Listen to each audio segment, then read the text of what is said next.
All right.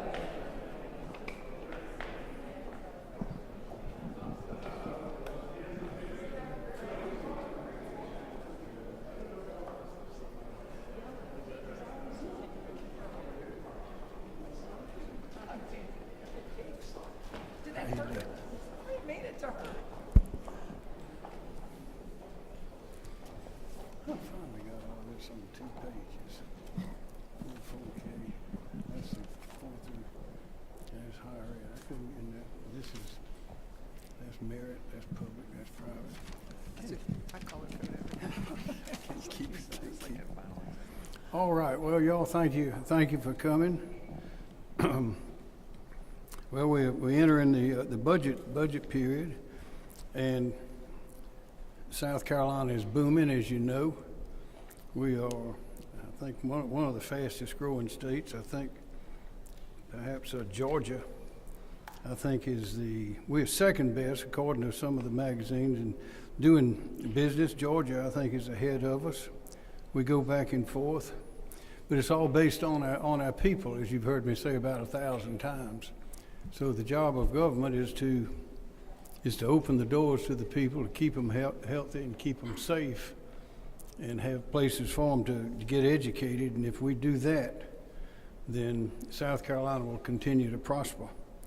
So with those goals in mind, I have some of the high points of the budget that I've submitted. You remember Governor Campbell started doing this years ago, submitting an executive budget, and we've been doing it since then. So our economy is booming. Again, this year we have a budget surplus of $2.7 billion. And we have I can't remember what the whole budget is, 12, 14 billion, something like that, not counting the federal funds coming in. But that's a lot of money, and that's because we're doing our jobs well, and we're growing, and we're doing the right things. Since 2017, we've announced over $53.7 billion in new capital investment in our state, which is, I think, 26th in population and 40th in geographical size. So we're doing very well. And that investment has produced over 100,000 new jobs when they came in, not to mention those from other suppliers and others in the periphery of those large investments. According to the Bureau of Economic Analysis, South Carolina recorded the highest economic growth of any state in the nation for the first quarter of 2025. Again, for the third year, we're second best for doing business.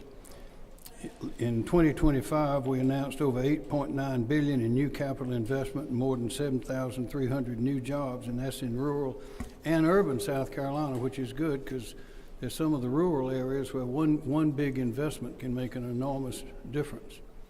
So there are many reasons why we're continuing to have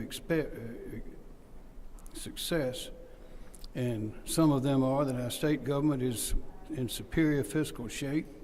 We're conservative, we have good laws, and we are very business friendly. We know that our business is business in South Carolina, because without jobs, without funds, then we can't provide all the other services. The state's income tax rate is shrinking every year, but our population is continuing to grow. So investments in education, public safety, and workforce training are paying off. The things we've been doing for years are working, and the evidence is there in this fantastic, beautiful growth. We are leading the country in preserving and protecting our lands, natural resources, and cultural heritage for future generations. And our infrastructure and energy demands are being met with planning, foresight, and commitment. So we're being careful, we're looking ahead, and we're being smart. We know that our future prosperity requires that we not stick where we are, but that we are constantly looking for new ways to meet the new challenges and to prove our efforts in creating the right place for our people to live, work, and raise families. So some of the highlights, I'll go over them and then I'll answer your questions. With roads and bridges, there are almost $7 billion in active projects underway right now across the state. In 2017, when I arrived, there were $2.7 billion working out there. So 4 years worth of state budget appropriations have paid off. But we got a lot more work to do. Nationally and here in South Carolina, inflationary construction and labor cost increases threaten to cripple all of that. You may have seen the figures, how some of the estimates for building these roads have gone up about 50% in just a few years. So in this budget, I'm asking the General Assembly to direct $1.1 billion of this new surplus money to keep current and future construction projects moving and on schedule. And there are a lot of them out there. U-Haul says that South Carolina is the #1 destination for their moving trucks and vans. That means everybody wants to be here, it sounds like. But left unaddressed, our state may face future problems with water and sewer access, traffic congestion, road and bridge repair, demand for electric power generation, public safety, school overcrowding, and health care availability. So we've got to do some thinking. So I'm proposing that we have a thorough analysis to determine if our state's infrastructure and government services will be able to keep pace. Will be able to keep pace if the population continues to grow as it is. We know that if you can't measure it, you can't manage it. So we want to measure it as best we can to see how we need to react and what we can expect. My budget directs the Office of Revenue and Fiscal Affairs to hire the best and brightest experts they can find in the country to conduct a comprehensive analysis to measure the impacts of the 10 and 20-year projected population growth, industrial growth, other growth, water usage, all of those things on South Carolina's infrastructure and essential government services. We began some of this years ago with the Floodwater Commission, you'll remember years ago, to study the impact of water and flooding and weather and all of those things that have the impacts they have on our state. And also just last year that we produced a water plan, which again took a different look to see where the water was, where we're going to grow, how much we were going to need, what we were going to need it for, and all of those questions. This comprehensive plan will build on those and add additional details, guidance, and understanding to the best we can. But we're on a state that's moving fast, and we need to know what obstacles and what challenges and what opportunities are coming in the future. The rainy day fund, we maintain one, and this year I'm recommending that a total of $1.4 billion be set aside and placed in the rainy day fund. We've gone up over the years, and I'm asking that no less than 10% of the general fund revenues each year go to that rainy day fund. You never know when we're going to need money, and we certainly can't depend on the federal government to help us when we're in need at every time. Till a few years ago, South Carolina had the highest personal income tax rate in the Southeast and the 12th highest in the nation. But we're not there anymore. 5 years ago, I signed the largest income tax cut in state history, and as a result, South Carolina taxpayers have kept an additional $1.275 billion of their hard-earned money to spend as they wanted to. My executive budget continues to cut this income tax an additional $107.2 million by dropping the rate from 6% where it is now. You remember we started at 7 down to 5.9. But we don't need to stop at 5.9. We should continue to eliminate the personal income tax rate as much as we can, as fast as we can. And if we keep growing the way we're growing and growing in the right way, we'll be able to do that. I'm very, very proud of the fact that we've been able to raise teacher pay as much as we have. When I arrived in 2017, the minimum starting salary of a teacher in South Carolina in the public schools was $30,113, $30,113. I proposed that we began raising it years ago up to at least $50,000 by 2026. Well, it's 2026 now, and we're almost there. Right now, the starting pay, minimum pay, is $48,500. I'm urging the legislature to go on and raise that to $50,500 a year as the minimum starting teacher pay. And that represents a 68% increase since 2017. And that also, we continue to exceed Georgia and North Carolina, our neighbors. And in addition, the average salary of a public school teacher in South Carolina has increased now to $64,050 a year and has exceeded the Southeast average every year since 2021. That's good news because we must educate these young people more on that right now. 4-year kindergarten. I believe that is the key to the future. Our program is growing. We started supporting it years ago, and we're growing, and we know that it works. We started in 2021, and we have increased the funding significantly since then. This may turn out to be the most important investment that we've made in early childhood education, and one of the most important that we're making in our state. Statistics show that a child educated, a child enrolled in state-funded 4K program or any 4K program, a child is taught early is better prepared to learn than a child that does not start that way. Today, 18,411 students are enrolled in the 4K program, which is a 30% increase since it was started. Currently, every public school district in the state, except one, is offering full-day 4K. Enrollment has grown at the private daycare and private school providers very much, those participating in the program. According to the Office of First Steps to School Readiness, which we call First Steps, there are 1,899 classroom slots available at these providers. So I propose that we open enrollment eligibility to children of households with an annual income that is at or below 300% instead of 185%, which is now the level, 300% of the federal poverty guidelines. As an example of how much that is, a family of 4 with a household income of $96,450 would be eligible. We think that that will fill those seats that are available right now. We know they're there. Now, as more develop in the other schools, we'll address those as well. Also, I think that we ought to have free breakfast for all these children in the public schools. Free breakfast for everyone. Recently, the state of Arkansas, which is smaller than we are, they have about 3 million people. We have over 5.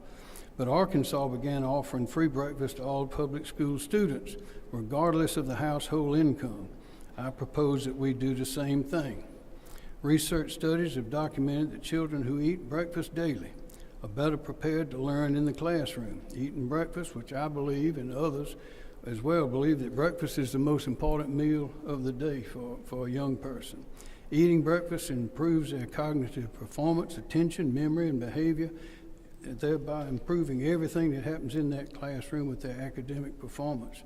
We figure that'll cost about $8.7 million, provide about 4.1 million meals. As you know, we have 1,283 schools and about 750,000 students. So it's a big job, but I think it's a job whose time has come.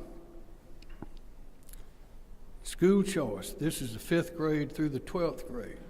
This is something that we've worked on, as you know, been to court about it. The Education Scholarship Trust Fund provides scholarships to eligible low-income parents so they can choose the type of education best suits their child's needs. Last year, the General Assembly increased the minimum number of scholarships required to be funded from 10,000 to a minimum of 15,000. They placed no cap on the number that could be funded above 15,000. And the demand for those scholarships in the 5th grade through 12th are growing. So I recommend that we expand the number of funded scholarships to 20,000, from a minimum of 15, take it on up to 20, and increase the scholarship award from $7,500 up to $7,634. That will cost about $61.4 million, and it will be well worth it. School resource officers.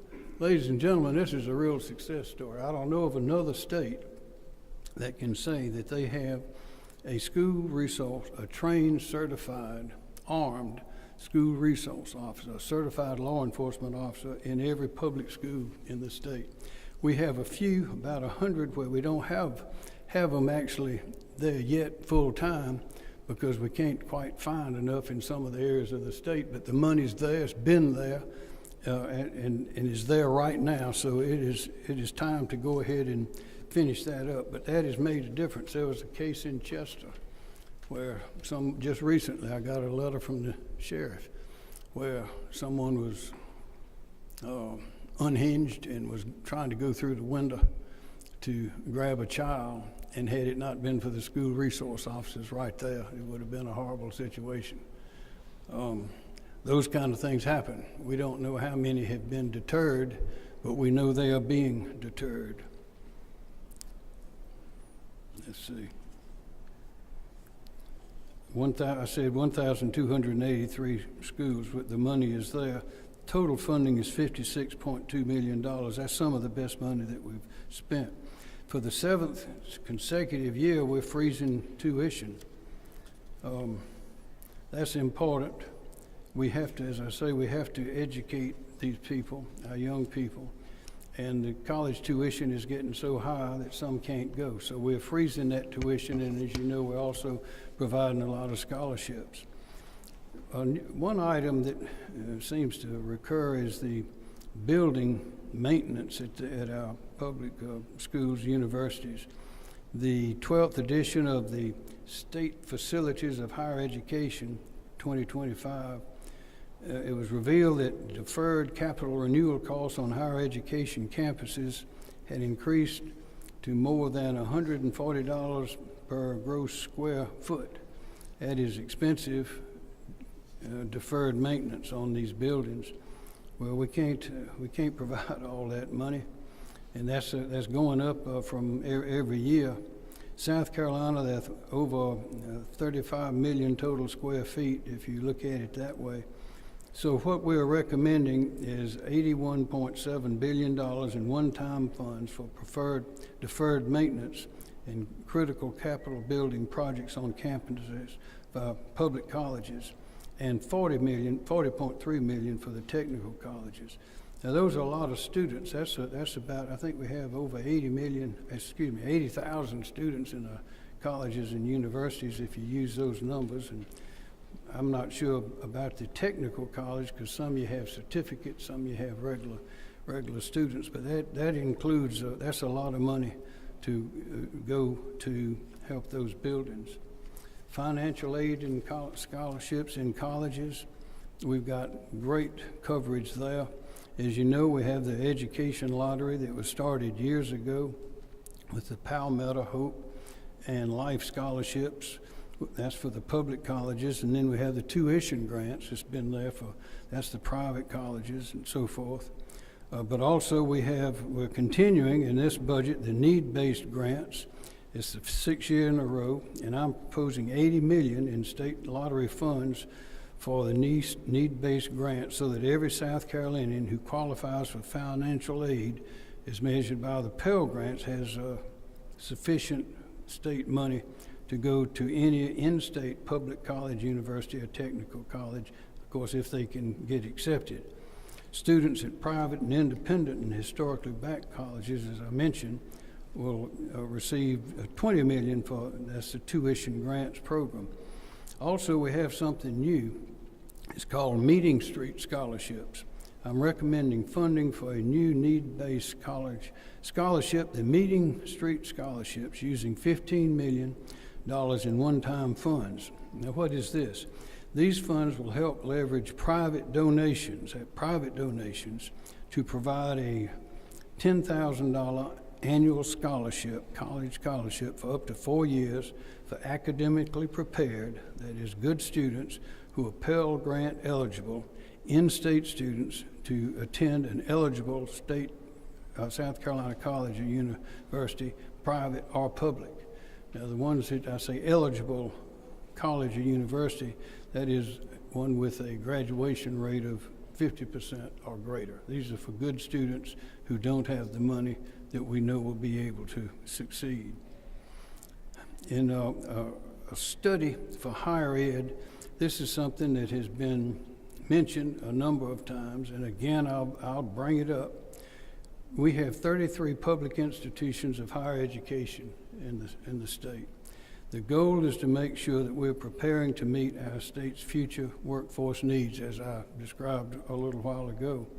The study will address the sustainability, accessibility, and affordability, as well as an assessment of the need of consolidation of existing physical space, programs, certificates, and degrees offered, duplications, all at our public colleges and universities, as compared to the projected workforce needs of our state in the future. And that workforce includes all kinds of work. Also, workforce scholarships in our technical colleges. Again, I've asked this before, the General Assembly has provided $95 million in lottery funds for the South Carolina Workforce Industry Needs Scholarship, SC WINS, which is administered through the technical college system. This is a very successful program. The businesses and industries that we talk with who are considering coming here, those who want to come here and hire our people and invest millions and billions of dollars, love this because they're for high demand jobs. And we will, in our technical college system, which is sophisticated, which is strong, which is highly versatile and able to move quickly, we can provide the kind of training and education that they need from manufacturing, nursing, computer sciences, information technology, transportation, logistics, construction, and everything in between. We really do have a great system there, and we need to continue doing that. Now, we know we have illnesses, we know we have sicknesses. We try to do the best that we can. We have great people working on all of these issues, but one that we know we need to address is cancer. Cancer seems to be a threat to people all over the country, all over the state. The Medical University of South Carolina estimates that South Carolina's incidence of cancer rate for adults 18 and over will be 18% between 2023 and 2028. That's a lot of cancer. That's a lot of worry. And as you know, if you catch it quickly, it's better. And that will surpass the national growth rate of 12%. Over the next 15 years, cancer rates are projected to increase by 30%. So everyone, don't forget to have your checkups regularly. This executive budget recommends $115 million for the creation of a new National Cancer Institute, designated Comprehensive Cancer Hospital at MUSC. With this important designation, the Medical University of South Carolina will be able to deliver the best-in-class cancer care and cutting-edge clinical trials for all South Carolinians, including those in rural and underserved communities. It is difficult to go to the hospital. If you have to ride or fly a long way, most people won't make the trip as quickly. Health agency restructuring is another thing aimed at the health of our people. In the last 2 years, we've completed the most significant restructuring accountability effort begun 30 years ago, bringing direct gubernatorial accountability to the action of our largest healthcare service delivery agencies. Restructuring was necessary because comprehensive review and analysis by outside experts, you remember the study, concluded that we had the most fragmented, siloed, and lowest ranked health and human service delivery system in the nation. We knew we were having some problems, but we didn't realize that we were doing as badly as they said we were. Nevertheless, there are many bright spots. We have many excellent services, but our people with physical disabilities, special needs, and mental health issues who are seeking assistance are often required to navigate through an incomprehensible maze of offices and people and questions, and just to be able to find help for one of their loved ones. So the first step of our effort came 2 years ago when the commission-run Department of Health and Environmental Control was dissolved and was statutorily reconstructed as two gubernatorial cabinet agencies, you recall, the Department of Public Health and the Department of Environmental Services. That's a great step forward. It was too big. That's going to work better. A year later, the commission-run Department of Mental Health and the Department of Disabilities and Special Needs were dissolved and reconstituted along with the Department of Alcohol and Other Drug Abuse Services into a new gubernatorial cabinet agency, the new Department of Behavioral Health and Developmental Disabilities. And what that means is there's no board, so there's direct gubernatorial control, accountability, and responsibility there. My executive budget recommends that almost $100 million be appropriated to these new cabinet agencies as they continue working to improve and modernize the access to health care delivery systems for South Carolina, all South Carolinians who depend on them. In the area of conservation and preservation, as I mentioned, we're leading the nation on that. We're thinking way ahead, and we must, because we have some of the most precious, beautiful lands, waters, trees, animals anywhere in the country. It's a wide variety. As you know, they migrate through here, going from north to south with the seasons. And we have a lot of farms. We have 4.6 million acres, I think, of farmland. We have about 3 million acres plus that are under some sort of protective easement. We have parks, national parks, state parks. We have counties and cities that have green spaces and walkways. And our people are very, very loving and appreciative of our natural and cultural heritage. Our landscapes, natural resources, farms, history, and culture are unsurpassed in the nation. In recent years, we've provided a lot of funds and taken a lot of time to purchase significant and endangered properties for preservation and conservation. Since 2017, we've preserved almost 229,000 acres of biologically, historically, environmentally significant lands, including the state's largest conservation easement in history, which last year permanently protected 62,000 acres in the PD region of our state. I want to note that all the health authorities say that one great thing to do to be healthy is to get out and walk in the woods, to appreciate nature, to go by the river, to go fishing. We want to be able to do that now, and we want to be able to do it 100 years from now. We also deployed floodwater mitigation projects such as flood reduction infrastructure, voluntary buyout homes in flood-prone areas, and have developed plans and studies to identify and understand flooding issues. I recommend that we continue these very successful efforts, and I'm directing $68 million to the Conservation Land Bank, Department of Natural Resources, Office of Resilience, and the Forestry Commission for the purposes of identifying and preserving culturally or environmentally significant or endangered properties, and for flooding mitigation efforts. The Office of Resilience has been doing that. I recommend that you go take a look at the office and see the homes that they've repaired or helped to reconstruct that have suffered from being in the wrong place with water.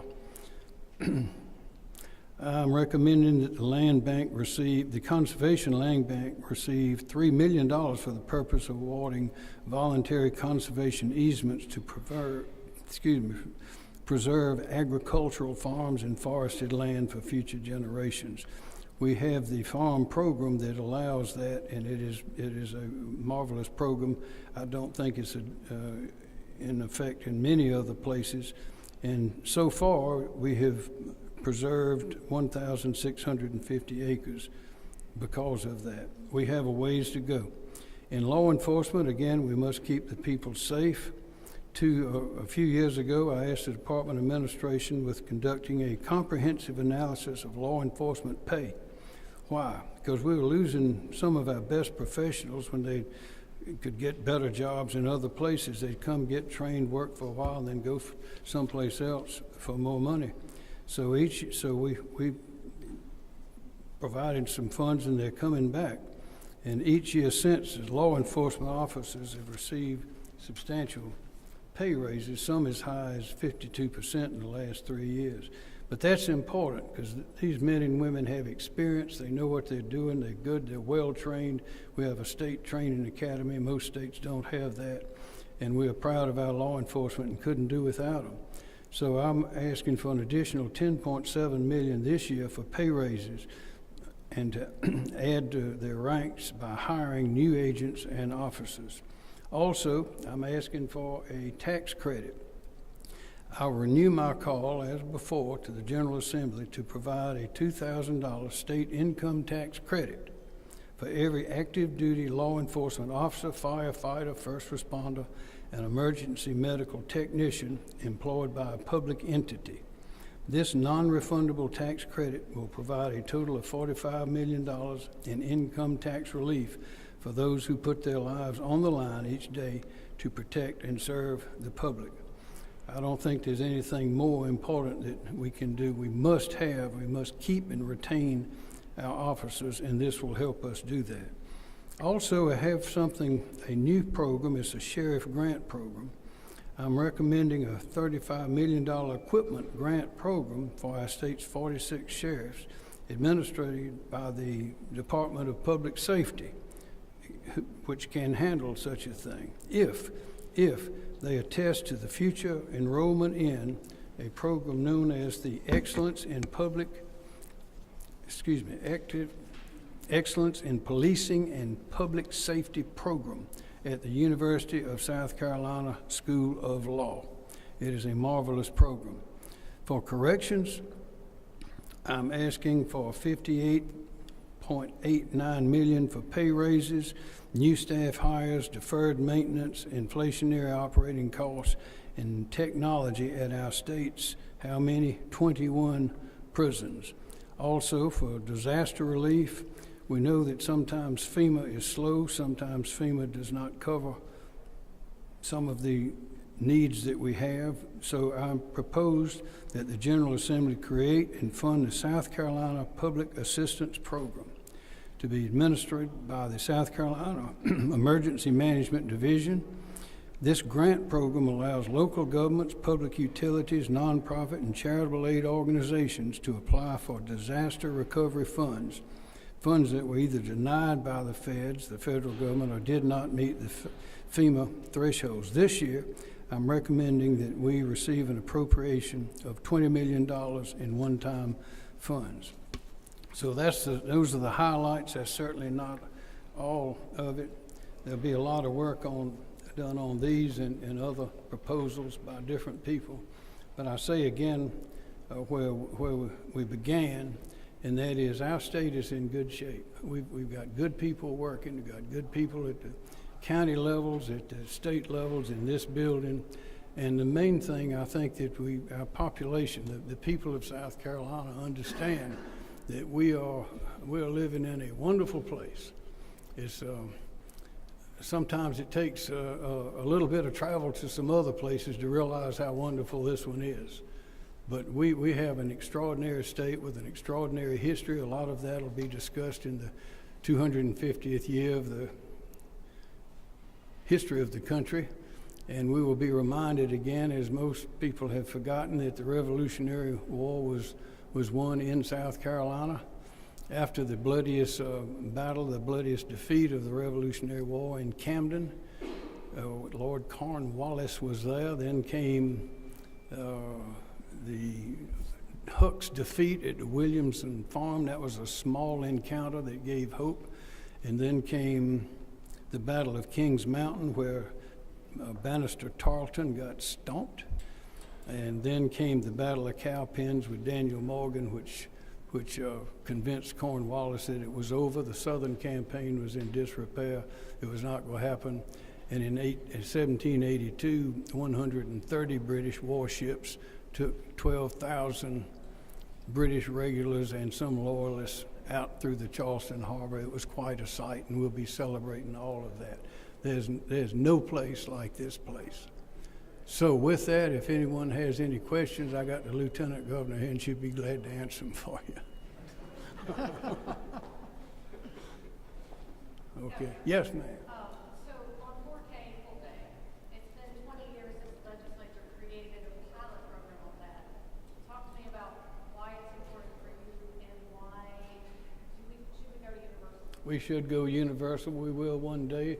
I think it's just a matter of time because the the more information is available instantly these days, and you get facts, and we have seen that it works. We've seen it, and we know from studies and experience all over the country, all over the world, that the more you help the younger children, the more you build them up to where they can learn, the better they'll be.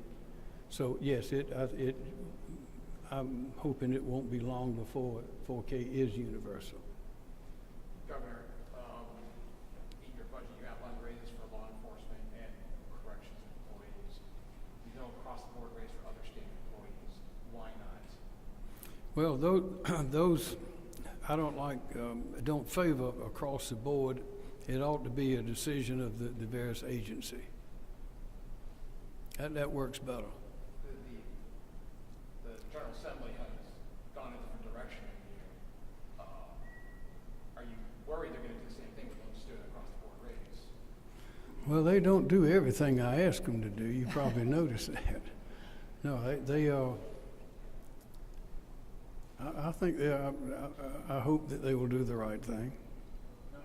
Also, you proposed $36 million towards the state health plan to make sure no premium increases for those on the health plan. In years past, it's been around $88 or $100 million. Why is the number so much lower in your budget for that to cover those increases? I'm sure there was a calculation. I can't explain it now, but be glad to find the answer for you. Governor, you're putting enough money in for free school breakfast for all public school students. Obviously, this is your final budget, but do you favor a future governor putting in money for free school lunches as well, and why would you? Yes. Can you elaborate? Yes. I think it's a good idea. We have, 60% of the students now are eligible for free lunch. I think the system would operate better if it were just universal. The cost is minimal compared to the positive impact. Your office also indicated that you'll be asking the legislature to put money forward to ask the Revenue and Fiscal Affairs Office to help conduct a comprehensive study looking at the next 10 to 20 years in South Right. Carolina and how growth is impacting sectors. What do you hope that study accomplishes, and what are your biggest concerns about the surge in population growth that we're seeing today? Well, if it's the beginning point, if you can't plan for things if you don't know what you're planning for, and the old saying, if you can't measure it, you can't manage it. You need to know what your environment entails. So we are really growing, and we are a manufacturing giant. We have great natural resources.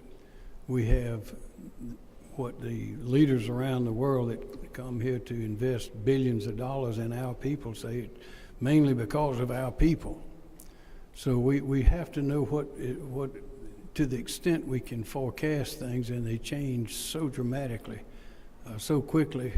Look at with the advent of artificial intelligence and just the advent of these cell phones. You remember, I think it was 1950, when you go buy card, a birthday card in the grocery store or drugstore today and open it up and it says something, that's as much computer power as there was in the world in 1950. That's a lot more computer power. And with all the instant communication, wall to wall of everything you want to know and you don't want to know, we need to get a grip on what is coming to South Carolina. We know we're going to have a lot of investment. We also know that our health depends greatly on our conservation efforts to see that nature stays alive in South Carolina. But you can't go on a trip anywhere if you can't see where you're going. So we hope that this will show the possible flow of investment in different kinds of industries and different kinds of technologies. It will take into account the healthcare innovations that will be necessary for our people. We have a lot of sun here. They don't have sun in some other places. That might have something to do with the cancer rate. All those sort of factors need to be analyzed, and it'll be a comprehensive study. Now, we've done a lot. It took over a year, I think, to get that water plan done. But that's a big step forward. The Floodwater Commission taught us a lot, but that's just a couple of parts of a larger picture. We have a port. There are innovations going on in travel. Our tourism industry is booming. We've been the city of Charleston has been the #1 tourist destination in the world several years in a row. I don't know where they are now. They're always at the top. Greenville is becoming a great place. The smaller towns, Hartsville, Spartanburg, those places, and others, Sumter, are just turning into beautiful places. So I know we can expect a lot more tourism. I know we're going to have people wanting to come play golf. I know we're going to have people that want to get in the ocean. I can see all that, but I can't measure it, and I can't compare that to the flow and flux of industrial development, highly sophisticated brain power sort of things that we have at our universities. We got great universities. We got 3 level 1, I think that's what they call them, research universities. A lot of states don't have that, but we do. We got a lot of water. So we've got to do the best we can. It won't be perfect, but it will at least give us some idea as to what we may expect. And then 2 years later, it may all change. Last week, the House Speaker indicated that, many state agencies have lost federal funding after the federal government slashed budgets. Either they've lost federal funding recently or they will lose federal funding in the coming year. The House Speaker indicated last week that it's really not up to the legislature to fill every single hole, and really called on South Carolinians, if they have great concerns about it, to call on their members of Congress to advocate. What is your message to state agencies who might be staring at millions and millions of dollars of holes in their state budget because of federal cuts? I think Speaker Merle Smith is right.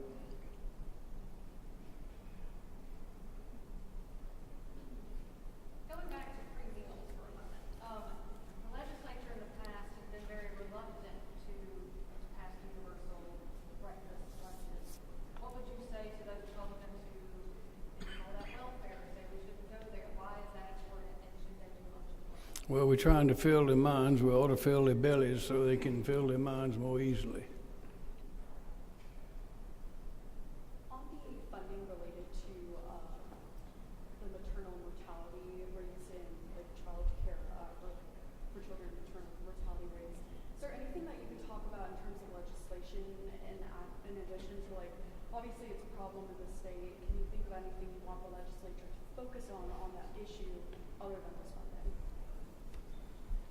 I don't know if we have addressed that specifically in the budget. I mean, it is you're talking about child care, maternal care, early childhood. The $5 million for maternal mortality rates, is that the kind of? I can't hear you. The maternal mortality rates. It's too high. Yes.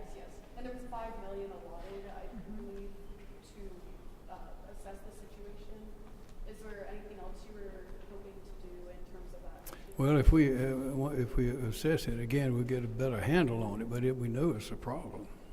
That's what we're talking about with all this healthcare reorganization. Senator, you previewed the $5 million over the weekend. I did. What was the message you were trying to get out of that $5 million? So thank you. The $5 million was to go to help through Children's Trust, through outcomes-based programs, in the home, nurse-mom partnership programs. You know, those kind of programs are evidence-based by having a nurse in conjunction with an at-risk mom. You know, the OBGYN actually puts those at-risk moms with the nurse partner, and they make, I've sat down with moms at the table talking about the positive outcomes. You know, that nurse makes sure they don't miss doctor's appointments. That nurse makes sure they understand why it's important to take prenatal drugs.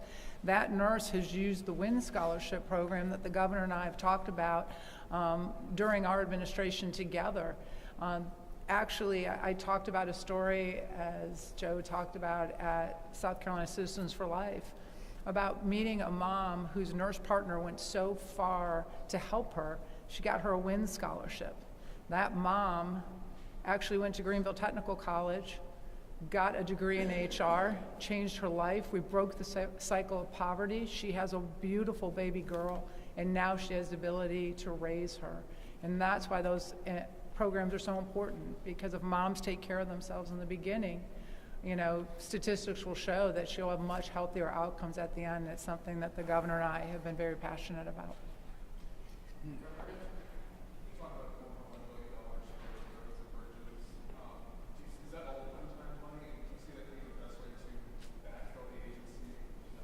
It's not enough, but I think that's all we can take out of this budget. That's one-time money. But I hope there'll be more one-time money in the next year, and the next year, and the next year.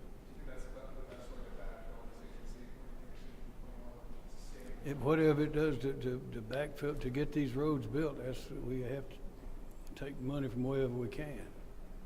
Any more questions if y'all have? You mentioned you'd like to see state income tax done away with. What would fill that gap? Well, we have to see how it works. I think Florida has no income tax, but they have enormous property taxes. You have to have the money coming from somewhere. I'd like to go as low as we can, but in order to keep going lower, we have to keep prospering. We have to keep developing. We have to keep having more money being made in the state. That means more training, more healthy people doing good jobs, making good money so they can pay a reasonable low tax to support all these things.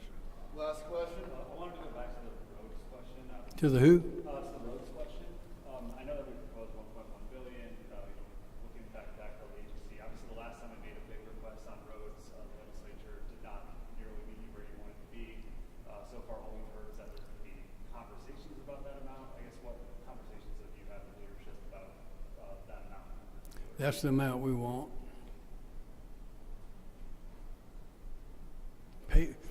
Put it on there. Everybody good? All right. Thank you. Thank you very much. Thank you.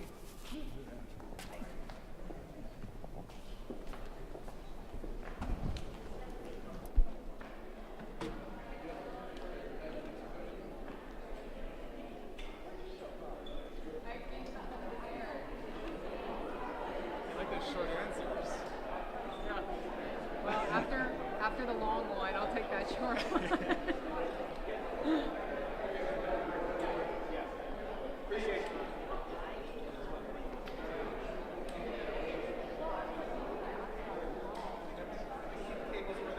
That's fine. Take it. That's how we save ourselves. That's right. You're right. At least we know we have a backup.